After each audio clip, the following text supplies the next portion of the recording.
शीरुषं देवं विश्वाक्षं विश्वशम्भुवं विश्वं नारायणं देवमक्षरं परमं पदं विश्वतः परमां नित्यं विश्वन्नारायणगुं हरिं विश्वमेवेदं पुरुषस्तद्विश्वमुपजीवति पतिं विश्वस्यात्मेश्वरं शाश्वतं शिवमच्युतं नारायणं महाज्ञेयं विश्वात्मानं परायणम्।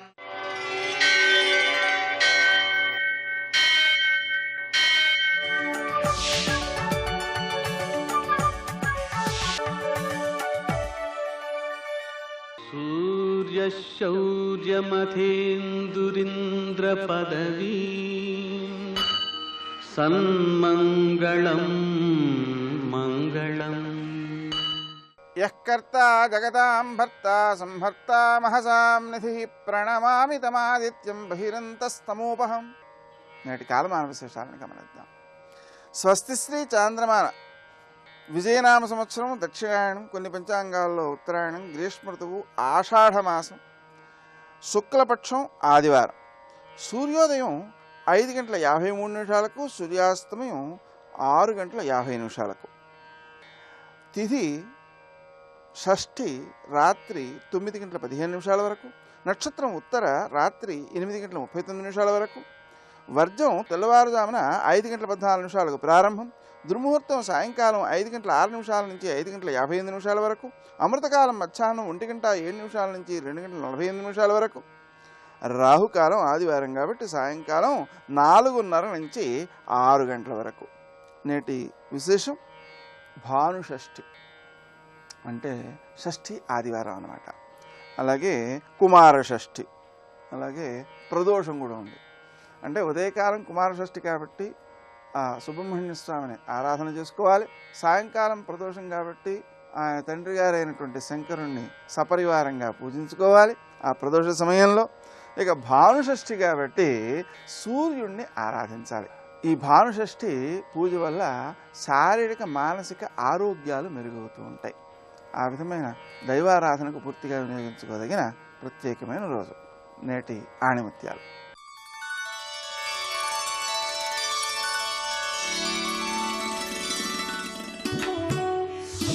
చిన్న రంధ్రాలే పెద్ద ఓడలను, చిన్న దోషాలే గొప్పవారిని ముంచివేస్తాయి.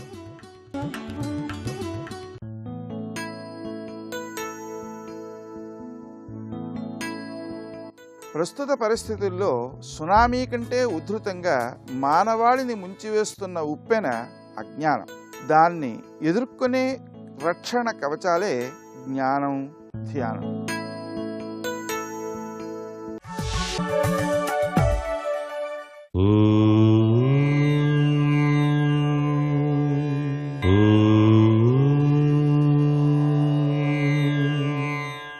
ఓం నమో నారాయణాయ. ఓం నమః శివాయ. శ్రీమాత్రే నమః. ప్రతినిత్యం భగవంతుని కూడాను నిద్ర నుంచి లేపేటువంటి మంత్రాలు ఉన్నాయి. అంటే తప్పనిసరిగా సుప్రభాతం అనేటువంటి పేర్లతో చెప్తాం. వెంకటేశ్వర స్వామి సుప్రభాతం, నృసింహస్వామి సుప్రభాతం, ఇలా రకరకాలైనటువంటి ఆ యొక్క దేవదేవునికి సంబంధించిన సుప్రభాతాలు మనకు వాడుకలో ఉన్నాయి. కాబట్టి ఆ యొక్క భగవంతుని మేల్కొల్పేటువంటి మంత్రం కూడా మనం కూడా నేర్చుకోవాలి. అది ఎవరికి పూర్తిగా రాకపోయినా కనీసం ఉత్తిష్టోత్తిష్ట గోవింద ఉత్తిష్ట గరుడధ్వజ ఉత్తిష్ట కమలాకాంత త్రైలోక్యం మంగళం కురు అనుకుంటే చాలు. వెంకటేశ్వర స్వామి సుప్రభాతంలో ఉన్నటువంటి చాలా విశిష్టవంతమైనటువంటి తత్వం ఇది. అందుచేత ఓ గోవింద, ఓ గరుడధ్వజ, కమలాపతి, 3 లోకాలకు కూడా హితం చేయటానికి నీవు మేలుకోవయ్యా అంటూ ఆ స్వామివారికి నమస్కృతాంజలి ఘటించటం నిత్యము కూడాను మనం మర్చిపోకూడదు. అంటే ఈ యొక్క కార్యక్రమాలన్నీ కూడా చేసుకుంటూనే అలా దేవతా మందిరంలోకి వెళ్ళగానే ఉత్తిష్టోర్తిష్ట గోవింద ఉత్తిష్ట గరుడ ధ్వజ ఉత్తిష్ట కమలా కాంత త్రైలోక్యం మంగళం కురు అంటూ లోపలికి వెళ్ళండి మీ దేవతా మందిరంలోకి. స్వామివారు తమ దివ్యానుగ్రహ తత్వాన్ని మీకు ప్రసాదిస్తారు. ఈ మేలుకొలుపు అనేటువంటిది అనేక మంది దేవతలకు కూడాను సంబంధించిందిగా ఉంటుంది. ఎవరికి ఇష్టమైనటువంటి దేవతా స్వరూపంలో వాళ్ళకి సంబంధించినటువంటి సుప్రభాత తత్వాన్ని నిత్యం కూడా పఠనం చేసుకోవటం సర్వత్రా కూడాను శుభదాయకవంతమైన ప్రభావాన్ని కలిగింపజేస్తుంది మానవ జీవితంలో. ఇవన్నీ ఎందుకండి? అసలే మేము ఆరాట పోరాటంలో పొద్దున్న లేచిన దగ్గర నుంచి కూడాను మాకు కాలం సరిపోవటం లేదు కదా, ఇవన్నీ చేయటం కష్టమేమో అని చెప్పేసి అనుకోవాల్సిన పని లేదు. ఆ నామం, భగవంతుని నామాన్ని స్మరించినా కూడాను సఫలీకృతమైనటువంటి తత్వంలో విరాజిల్లటానికి ఆస్కారం ఎక్కువగా ఉంటుంది. ఎందుకంటే ఈ జీవితం నీటి బుడగ, ఏ నిమిషాన ఎలా అయిపోతుందో ఎవరికీ తెలియదు. అంత కాకపోతే ఈ మాయ అనేటువంటి ముసుగులో పడి కొట్టుమిట్టాడుతున్నాం కాబట్టి, ఆ మానవ అనే పదంలోనే దాగిన పరమార్థం కాబట్టి దాన్ని గ్రహించి గనక ప్రతివారు గనక నిర్వర్తించినట్లయితే సర్వత్రా కూడా సుఖదాయకమైన ప్రభావంతో జీవించడానికి ఆస్కారం ఉంటుంది సుమా. మరి సర్వే జనా సుఖినో భవంతు.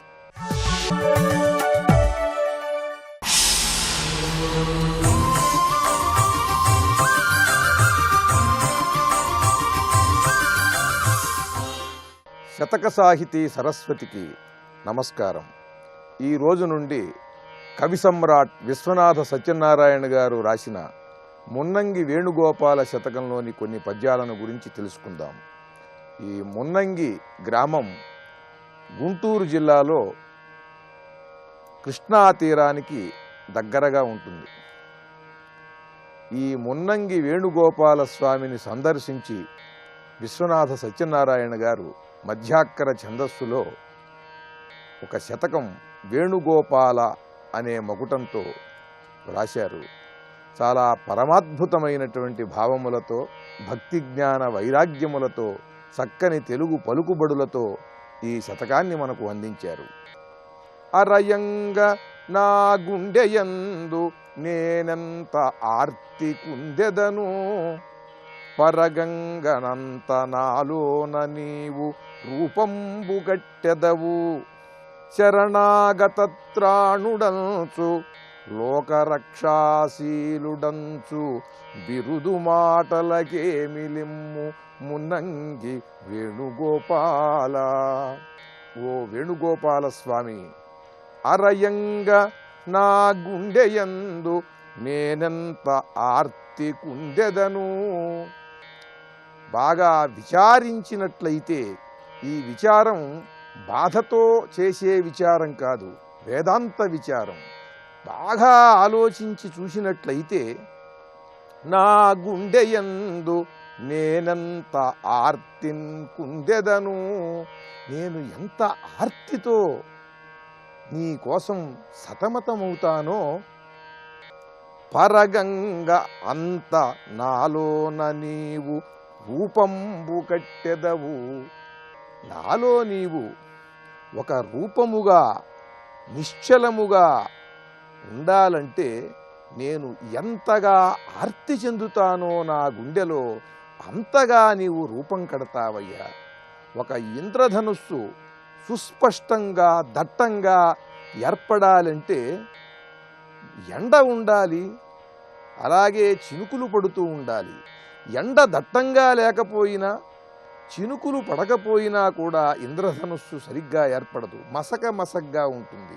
ఒక్కొక్కసారి చాలా సుస్పష్టంగా దట్టంగా అన్ని రంగులతో నిండుగా కనిపిస్తుంది. అలా కనిపించటానికి కారణం వెనుక ఆ ఎండ, ఆ చిరుజల్లు.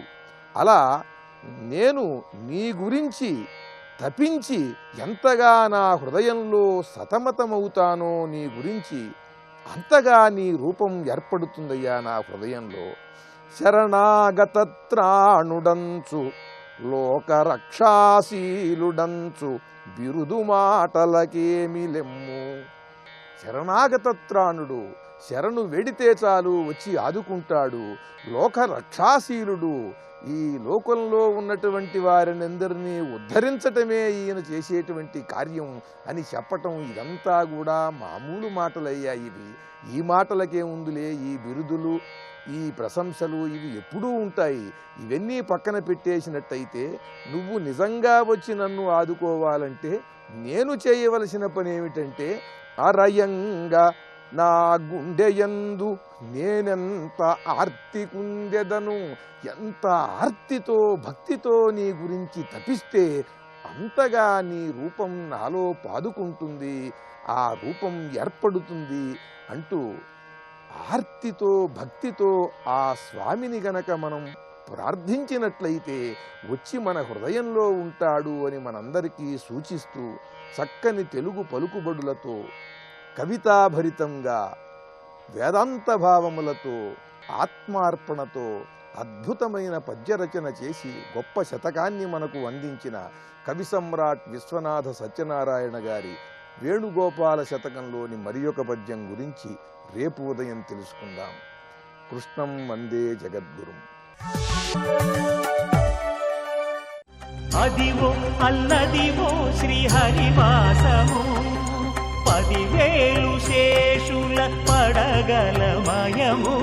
అదివో అల్లదివో శ్రీహరివాసము, 10,000 శేషుల పడగలమయము. శ్రీ వెంకటాచలాధీశం శ్రియాధ్యాసితవక్షసం శ్రితచేతనమందారం శ్రీనివాసమహం భజే, శ్రీనివాసమహం భజే. శివాయ గురవే నమః, శ్రీమాత్రే నమః, శ్రీ విష్ణురూపాయ నమః శివాయ, శ్రీ వెంకటేశాయ నమః. నారాయణుని నామవైభవాన్ని చెప్పే అన్నమయ్య కీర్తనలో కొన్నిటిని ఎంపిక చేసుకుని వ్యాఖ్యానించుకుంటూ నారాయణ నామ విద్యలో ఉన్న మహత్వాన్ని తెలుసుకుంటున్నాం.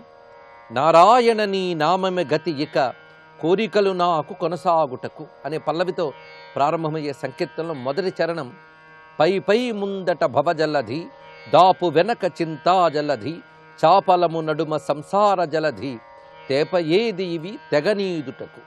భవజలధి, చింతాజలధి, సంసార జలధి అనే 3 శబ్దములు ఇక్కడ చూపిస్తున్నారు. 3 రకాల సముద్రములు ఉన్నాయట. ముందు చూస్తే ఒక అనంతమైన అపారమైన సముద్రం ఉన్నది, అది భవజలధి అంటే అవిద్యారూపమైన సముద్రం. ఇక వెనక చూస్తే చింతాజలధి, అది ఎప్పుడు వెన్నంటి ఉంటుందని చెప్పడం కోసం వెనక అన్నారు. ఇక్కడ నిరంతరం జరిగే చింత అంటే మనస్సులో కలిగేటువంటి దిగులు విచారం ఇవన్నీ కూడా చింత శబ్దం చేత చెప్పబడుతున్నది. ఈ చింతా సముద్రం ఒకటి ఉన్నది. సముద్రంతో పోల్చడం ఎందుకంటే ఆ లోతు ఎంతో అంతు ఎంతో తెలియదు గనక సముద్రంతో పోల్చి చెప్తున్నారు. చాపలము నడుమ సంసార జలధి, ఈ సంసార జలధి అనగా ఈ బ్రతుకు తీరు అంతటికి సంసారం అని పేరు. ఇది ఒక సంసారం, ఒక సముద్రం. దీనిలో సముద్రంలో తరంగాలు ఎలా చపలంగా ఉంటాయో అలాగే చాపల్యం చాలా ఉంటుంది ఈ సంసారంలో. అంటే ఒక నిలుకడ ఉండదు అని చెప్పడం ఇక్కడ ఉన్న విశేషం. సముద్రం అంత విస్తారమైనప్పటికీ కూడా తరంగాలంత చాపల్యం కూడా ఇందులో ఉన్నది. నిరంతర చాపల్యంతో అంటే నిలుకడలేని తనంతో కుదురులేని తనంతో ఉన్నటువంటి సంసార సముద్రం ఒకటి.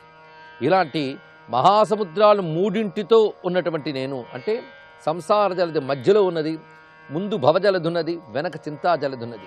ఈ విధంగా 3 సముద్రాల నడుము ఉన్న నేను ఏ విధంగా ఒడ్డుకు చేరుకోగలను అనగా తరించగలను అంటే తేప ఏది ఇవి తెగనీదుటకు. తేప అనగా పడవ అని అర్థం. ఇవి ఈదాలి అంటే ఏదయ్యా నావా అంటే నారాయణ నీ నామమే గతి. వీటిని ఈదడానికి నావ వలె మనల్ని క్షేమంగా ఒడ్డుకు చేర్చడానికి పనికొచ్చే గొప్ప సంతరణ ఉపాయం ఏదయ్యా అంటే నీ నామమే గతి. పండెను ఎడమ పాపపురాశి, అండను కుడిని పుణ్యపురాశి, కొండను నడుమ త్రిగుణరాశి, ఇవి నిండ కుడుచుటకు నిలుకడ ఏది. ఇదొక అద్భుతమైనటువంటి చరణం. ఇది ఏ చరణానికి ఆ చరణం జీవిత చిత్రణ అని చెప్పుకోవచ్చు. మానవ జీవితంలో ప్రధానంగా అనుభవాలని ఉంటాయి. అనుభవాలు 2 రకాలు, సుఖము దుఃఖము అనేటువంటి. దుఃఖానుభవానికి కారణం వెనకటి పాపముల యొక్క గుంపు, సుఖానుభవానికి కారణం పుణ్యాల యొక్క రాశి.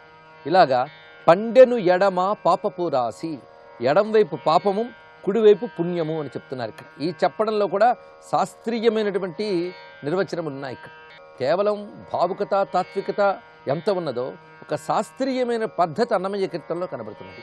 అందుకు సంప్రదాయము శాస్త్రము ఈ రెండు విడిచిపెట్టకుండా ఉంటాయి అన్నమయ్య కీర్తనలో ఉన్న భావుకత కానీ కవిత్వం కానీ.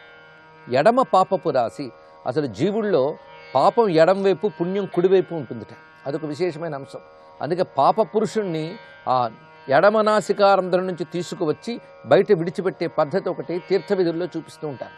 అలాగా అక్కడ ఎడమవైపు పాపపు రాశిని చెప్పడంలో పాపం ఎప్పుడు ఎడం పెట్టవలసినది, కుడివైపు పెట్టేవి చేరదీసేవి, ఎడం వైపు పెట్టేవి పరిత్యజించవలసినవి అని లోకంలోని వ్యవహారం. అందుకే పాపాన్ని ఎడం వైపు చూపించారు, ఇక్కడ కుడివైపు పుణ్యాన్ని చూపిస్తున్నారు. కానీ కుడి ఎడమల ఉన్నటువంటి పాప పుణ్యాల అనుభవం జీవుడికి తప్పదు. అందులో పండెను ఎడమ పాపపు రాశి, ఎడం వైపు పాపపు రాశి పండుతూ ఉన్నది అనగా దుఃఖానుభవం కలుగుతున్నది. అండను కుడిని పుణ్యపు రాశి, ఇక్కడ చెప్పేటప్పుడు పాపానికి పండెను అన్నారు, ఆ దుఃఖానుభవం కోసం చెప్పడం. అది పాపం పండిందంటే దుఃఖానుభవం కలిగిందని అర్థం. అందుకే అక్కడ దుఃఖముల్లో ఉన్నాను అనే విషయానికి పండెను అని శబ్దం చూపించారు. ఇక పుణ్యము అండను కుడిని పుణ్యపు రాశి. అండ అనగానే ఒక ఆధారము, ఒక భరోసా, ఒక ఆసరా అని అర్థం చెప్పుకోవచ్చు. అలా అండలాగా ఉంటూ కుడివైపు పుణ్యపు రాశి ఉన్నది అనగా సుఖానుభవం. ఇది ఎప్పుడు అండలా ఉంటుంది. అందుకే సుఖం ఇస్తున్నాను అనే భరోసా పుణ్యం వల్ల కలుగుతుంది. అందుకే అక్కడ అండను అనే శబ్దాన్ని వేశారు. అండను కుడిని పుణ్యపు రాశి, ఇలా కుడి ఎడమల్లో పుణ్యపాపములు ఉంటూ ఉన్నాయి. ఇంకొక వైపు కొండను నడుమ త్రిగుణ రాశి, ఇక్కడ కొండను నడుమ అంటే కొండ వంటిది అని ఉద్దేశంతో చెప్పినది. త్రిగుణ రాశి అంటే 3 గుణముల యొక్క రాశి. మొత్తం మన జీవితం అంతా ఇంతే. పాపపుణ్యానుభవాలు ఒకటి, ఇంకొకటి సత్వరజస్తమో గుణములు ఒకటి. ఇవంతా ఇక్కడ ఈ త్రిగుణముల వల్ల చేసే పనులు, వాటి వాసనలు అన్నీ కలుపుకుంటే అవి కూడా రాశీభూతమై కనబడుతున్నాయి. అందుకే త్రిగుణ రాశి అంటే గుణముల యొక్క సమూహము, పాపపుణ్యములనే కర్మానుభవముల సమూహము. ఇలాంటి కర్మలు గుణములు వీటితో కలుస్తూ వెళుతున్న జీవితం. ఇలా జీవితం సాగిపోతూ ఉంటే వీటిని అనుభవించేటప్పటికే జీవితం వెళ్ళిపోతుంది. నిలుకడయ్యేది పాపానుభవమైన దుఃఖము, పుణ్యానుభవమైన సుఖము, త్రిగుణముల యొక్క ప్రేరణ, వాటి వల్ల వచ్చే సంస్కారములు, వాసనలు, వీటితోనే ఈ జీవితం వెళ్ళిపోతూ ఉంటే నిండ కుడుచుటకు నిలుకడ ఏది. ఇవన్నీ అనుభవించేటప్పటికే నిలుకడ చాలటం లేదే. ఆ నిలుకడ ఎలా వస్తున్నది అంటే పాపపుణ్యాల అనుభవముల యొక్క వేగం. ఎందుకంటే సుఖ దుఃఖ అనుభవ వేగంలోనే మనం జీవితం గడిపేస్తూ ఉంటాం. పరతత్వం ఏమిటి అనేది చింత చేయడానికి వీల్లేదు. మరొక వైపు త్రిగుణాల యొక్క ప్రేరణ, వీటి చేత కర్మలంపటాల్లో పడుతూ ఉంటాం. ఇలాంటి సమయంలో ఒక నిలుకడగా ఉండాలి అంటే ఆధారమేది? వీటి ప్రవాహంలో కొట్టుకుపోతూ ఉంటే ఆధారముగా నిలుకడగా ఉండగలిగేది ఏది అంటే నారాయణాని నామమే గతి. ఇక ఈ విధంగా సుఖదుఖానుభవాలు, త్రిగుణముల ప్రేరణలు ఎన్ని ఉన్నప్పటికీ నారాయణ నామాన్ని గతిగా తీసుకుంటే అదే ఈ అనుభవంలో మనకు నిలుకడ కలిగిస్తుంది. ఎందుకంటే సుఖదుఖానుభవాల్లో మనసుకు నిలుకడ ఉండదు. సుఖం కలిగినప్పుడు పొంగిపోతూ ఉంటుంది, దుఃఖం కలిగినప్పుడు కృంగిపోతూ ఉంటుంది. దీనికి తోడు 3 గుణాలు ప్రేరేపించేటప్పుడు సత్వగుణం ప్రేరేపిస్తే జ్ఞానము, ఆనందము ఇత్యాదులు కలుగుతుంటాయి. అదేవిధంగా రజోగుణం ప్రేరేపించినప్పుడు కామక్రోధాలు కలుగుతుంటాయి. తమోగుణం ప్రేరేపించినప్పుడు నిద్ర, అలసత్వము, సోమరితనము కలుగుతుంటాయి. ఇవి నిరంతరం ప్రేరేపిస్తుంటాయి. ఈ 3 వదలవు. మరొక వైపు పాపపుణ్యాలు వదలవు. ఇలా అంటప్పుడు నిలుకడ కలగాలి అంటే నీ నామమే గతి. అదే స్థిరత్వాన్ని, నిలుకడని ఇస్తూ ఉన్నది. కింది లోకములు కీడు నరకములు అందేటి స్వర్గాలవే మీద చెంది అంతరాత్మ శ్రీ వెంకటేశ నీ అందే పరమ పదం అవల మరేది. కింది లోకములు కీడు నరకములు అందేటి స్వర్గాలు అవి మీద. ఇప్పుడు పాపపుణ్యానుభవాలు కొన్ని ఇప్పుడు అనుభవిస్తున్నాం. అదేవిధంగా ఇప్పుడు చేసిన పాపపుణ్యములకు అనుభవించవలసినవి చాలా ఉన్నాయి. నీ జీవితం తర్వాత గతులేమిటి? ఆ గతులు 2 ఉన్నాయి. పాపమును గతి నరకం. అవి ఎక్కడున్నంటే అధోలోకములవి. అంటే మనం ఉన్న స్థితి కంటే క్రింది స్థితి అని చెప్పడం కోసం క్రింది లోకములు అని చెప్పారు. ఇక్కడ భూమి యందు మనం అనుభవిస్తున్న స్థితి కంటే అధోగతులు నరకములు. అందుకే క్రింది లోకములు కీడు నరకములు. అక్కడ కీడు అనే శబ్దం చెప్పేటప్పుడు బాధ కలిగించే నరకములన్నీ కింది లోకాల్లో ఉన్నాయి. అందేటి స్వర్గాలవే మీద, ఆ పైన పుణ్యఫలంగా అందే స్వర్గాలు మీద ఉన్నాయి. మరి నీ పదం ఎక్కడున్నది? ఇదేమో పాప ఫలమైనటువంటి నరకముల యొక్క స్థానం, అదైతే క్రింది లోకములు. ఇక ఊర్ధ్వలోకములు ఏవైతే ఉన్నాయో అవి స్వర్గాలు అన్నారు. స్వర్గాలు అంటే ఊర్ధ్వలోక సుఖములు. ఇలాగా భూమి యందు ఉన్నటువంటి స్థితి ఏమో పండిన ఎడను పాపపు రాశి అనేటువంటి చరణంలో చూపించారు. ఆ తర్వాత కీడు నరకములు క్రిందివి, స్వర్గాలు పైవి. ఇవన్నీ లోకానికి సంబంధించినవి. మరి స్వామి నీ పరమపదం ఎలాంటిదంటే చెంది అంతరాత్మ శ్రీ వెంకటేశ నీయందే పరమపదము. ఆ నారాయణుడే పరమపదము. నారాయణ యందు చిత్తాన్ని నిలిపి ఆయనలో చేరడమే పరమపదము. అది అంతరాత్మ స్వరూపుడే అందరిలో ఉన్నటువంటి వాడు. ఇంకా లోకాలంటే మనకు దూరంగా ఉన్నాయి, కానీ వెంకటేశుడు చాలా దగ్గర వాడు. ఎందుకంటే మనలో అంతరాత్మ అతడు. అంతరాత్మ అయిన శ్రీ వెంకటేశుని యందే పరమపదమున్నది. ఇప్పుడు చెప్పేటప్పుడు జీవుడుకున్న గతులు పాపఫలముగా నరకములు, పుణ్యఫలముగా స్వర్గములు. పరమపదమైన మోక్షము ఈ రెండిటికి అతీతము. అలాంటి పరమపదము కావాలి అంటే ఏది దిక్కయ్యా అంటే నారాయణ నీ నామమే గతిక. ఇది చెప్తున్నారు ఇక్కడ. ఇది నరక స్వర్గాది లోకముల కంటే, అంటే ఐహిక ఆముష్మిక ఫలముల కంటే దివ్యమైన పరమపదము అంతరాత్మ అయిన శ్రీ వెంకటేశ్వర పదము. అది పొందించడానికి సాధనము నారాయణ నీ నామమే గతిక అని ఇక్కడ జీవుడి యొక్క గతులు చూపిస్తూ, ఈ గతులు, ఈ సద్గతులు దుర్గతులకు మించినటువంటి పరమగతి ఏదైతే ఉన్నదో దాన్ని పొందించడానికి గతి నారాయణ నామమే అని ప్రస్తావన చేస్తూ, ఈ విధంగా నారాయణ నామ మహిమ చెప్పిన గొప్ప కీర్తనల్లో ఇది ఒకటి. ఇప్పుడు మరొక కీర్తనలో ప్రవేశిస్తున్నాం. ఇక్కడికి వచ్చేటప్పటికల్లా నారాయణ నామములు ఎంత విశేషమైన మంత్రములో తెలియజేస్తున్నారు.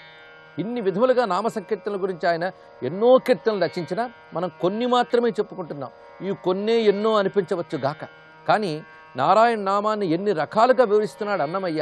ఆయన యొక్క జ్ఞానము, ఆ శాస్త్ర పరిశీలన, అనుభవము, మంత్రవైభవం అన్నీ తెలుస్తాయి. అతడే బ్రహ్మణ్య దైవము ఆదిమూలమైనవాడు. ఇది ఇక్కడ బ్రహ్మణ్య దైవము అని స్వామిని చెప్తున్నాడు. అతడే బ్రహ్మణ్య దైవము ఆదిమూలమైనవాడు. బ్రహ్మణ్య దైవం అనేది చాలా విశేషమైనటువంటి వాట. బ్రహ్మణ్య అంటే వేద వేద్యుడిని అర్థం. బ్రహ్మమనగా వేదము. ఆ వేదము ద్వారా ప్రతిపాదింపబడేవాడు, వేద ధర్మాన్ని తపస్సుని రక్షించేవాడు కనుక బ్రహ్మణ్యుడు అని ఆయనకు పేరు.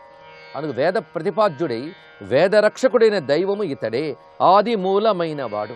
ఇది విష్ణు పారమ్యాన్ని చెప్పేటటువంటి కీర్తన. ఇది విష్ణువే పరదైవం అనేటువంటి భక్తి అన్నమయ్యేది గనక ఏ పరతత్వం ఒకటి ఉన్నదో ఆ పరతత్వాన్ని విష్ణు భావనతో ధ్యానించే వైష్ణవ భక్తి ఇతడిది. అందుకే అతడే బ్రహ్మణ్య దైవము ఆది మూలమైనవాడు. బ్రహ్మణ్య దైవం ఇతడు, అన్నిటికీ మూలమైన వాడితడు. అతని మానుటలెల్లా అవిధిపూర్వకము. అలాంటి ఆ విష్ణువుని విడిచిపెడితే అది అవిధిపూర్వకము అనే మాట చెప్తున్నాడు. విధి అంటే శాస్త్రము, అవిధిపూర్వకము అంటే అశాస్త్రీయము అని అర్థం. అంటే విష్ణు స్మరణ విడిచిపెడితే అది అశాస్త్రీయము, అది విధి కాదు. విధి కాదు అంటే పాపం అని అర్థం. విధిని ఆచరించడమే పుణ్యం, విధిని విడిచిపెడితే పాపం. అందుకే ఆతని మానుటలెల్లా, వేద ప్రతిపాద్యుడు సర్వమునకు మూలమైన ఆ నారాయణ్ణి మానరాదు, అనగా విడువరాదు. ఒకవేళ విడిచిపెడితే అది అవిధిపూర్వకము, అది అశాస్త్రీయము, పాపము అని చెప్తున్నారు. ఇక చరణాల్లోకి వచ్చేటప్పటికల్లా ఎన్ని అద్భుతాలు ఆవిష్కరిస్తారో రేపు పరిశీలిద్దాం.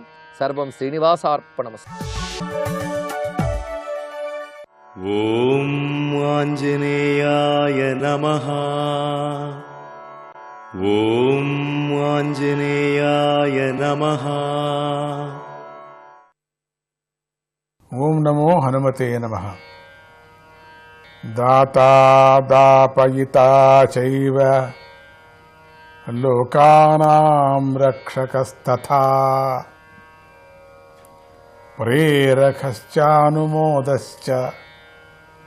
కర్తా భోక్త కపీశ్వరః. కర్తా భోక్త కపీశ్వరః. దాతా దాపయితా చైవ లోకానాం రక్షకస్తథా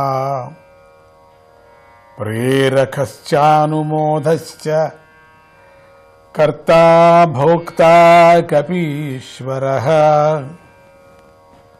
అన్నిటినీ ఇచ్చేవాడు, ఇప్పించేవాడు, లోకాలను రక్షించేవాడు, మంచి పనిలో ప్రేరేపించేవాడు, మంచి పనులను చేసేవాడు, ఫలాలను అనుభవించేవాడు కపీశ్వరుడు అని పృథువు చెప్పాడు.